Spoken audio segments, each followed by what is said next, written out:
எதிர்பார்க்கவே இல்ல. வேலை முடிஞ்சது. பிரச்சனையும் இல்ல. நீங்க செஞ்ச இந்த உதவிக்கு ரொம்ப நன்றிங்க. பரவாயில்ல, இருக்கட்டும். எதுக்கு நன்றி எல்லாம்?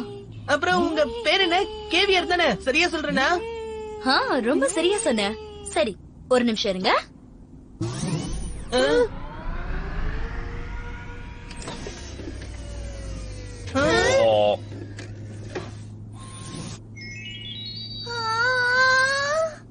பாக்க பலபலன்னு இருக்கே. இதோட பேர் என்னன்னு தெரியலையே. அதுக்கு பேரு கேவியர். கேவியருங்கிறது ஆழத்துல வாழ்ற ஒரு மீனுடைய முட்டை. ரொம்ப நல்லா இருக்கும். இது விலை உயர்ந்ததா இருக்கும் போல இருக்கே. இப்படி ஒண்ணு நான் இது வரைக்கும் சாப்பிட்டதே கிடையாது. விளையாடலாம். கொஞ்சம் இரு. சாப்பிடுறதுக்கு முன்னாடி நீ இத மனசார நல்ல பாராட்ட கத்துக்கணும்.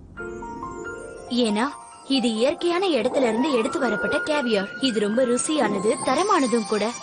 இது ஒரு மீன் கிட்ட இருந்து கிடைச்சிருக்கு. இது பாக்குறதுக்கு அப்படியே முத்து போல பிரகாசிக்குதுல்ல. என்ன இப்படி சொல்றீங்க? என்னை விட கசாமாவுக்கு தான் இது ரொம்ப பிடிக்கும்னு நினைக்கிறேன். எனக்கு எது பிடிக்கும் எது பிடிக்காதுங்கறத பத்தில நீ பேச வேண்டாம், புரியுதா? எனக்கு இது வேண்டாம். எனக்கும் வேண்டாம்.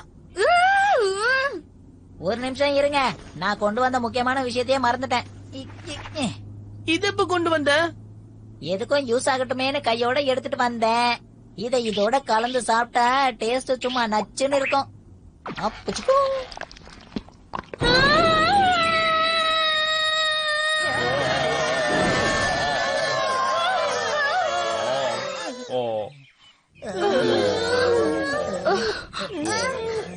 உங்களுக்கு என்னாச்சுக்கா?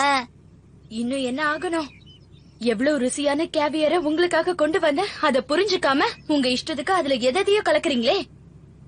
இதை என்னால கொஞ்சம் கூட ஏத்துக்கவே முடியல. உங்களுக்கெல்லாம் சாப்பாட்டு மேல மரியாதைங்கிறதே இல்ல. அதுவும் இந்த கேவியர் தப்பாச்சே. இது வரைக்கும் என்கிட்ட யாரும் இப்படி நடந்துகிட்டே இல்ல. தலையிட மாட்டேன்னு நீங்க செஞ்ச உதவிக்கு ரொம்ப நன்றின்னா நாங்க அப்படியே உத்தரவு வாங்கிக்கிறோம்.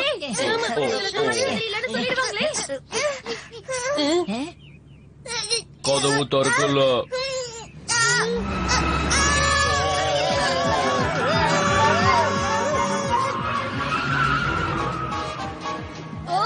பொறுமையா இரு கேவியர்.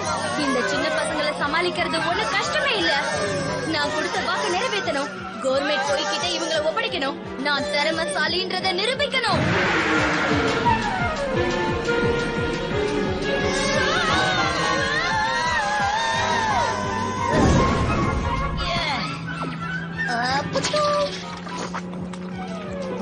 அஜிஜோ,